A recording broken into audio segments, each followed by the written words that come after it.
Jack plans and saves his entire life to fulfill his dream of living in Israel. He finally makes the move and he starts to look for apartments, and he wants to make an offer on one, but he needs a mortgage. And as a new immigrant, it's not so easy. So he goes to the bank and they tell him he needs 3 co-signers. He's brand new to this country. He doesn't know very many people. It's really hard to do, but he finally finds 3 co-signers, comes back to the bank with the signatures. And for those who have ever dealt with Israeli bureaucracy, you can kind of feel what he's feeling at this moment. And Jack gets to the counter with all the signatures that took him months to procure. And he gets there and they say, we need 4 signatures. And he says, what do you mean 4? You said 3. And they begin, in typical Israeli fashion, they argue back and forth. And then finally, Jack, just this grown man in his 60s, just breaks down crying.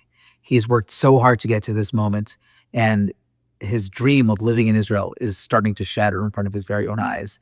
When a perfect stranger walks up behind him and overhears everything that's going on, and he says, tell me where to sign. And he takes out a pen, and he's about to sign this document. And both Jack and the person behind the counter working for the government, the bank, look at this random stranger, are like, you don't even know this guy. Why are you willing to sign this document? And he said something so profound. He said, we are already arevim. I'm already a guarantor for you. Now I'm just making it official.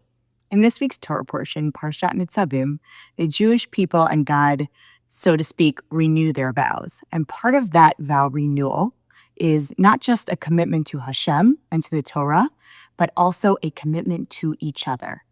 That as a now evolved people standing before God and going into the land of Israel, independent and responsible for themselves, they are also responsible for each other. This is a foundational concept that we have in Judaism called Kol Yisrael, arevim, bazeh, that every single Jew is responsible for one another, and that becomes a reality in this week's Torah portion, Parshat Nitzavim. Shabbat Shalom.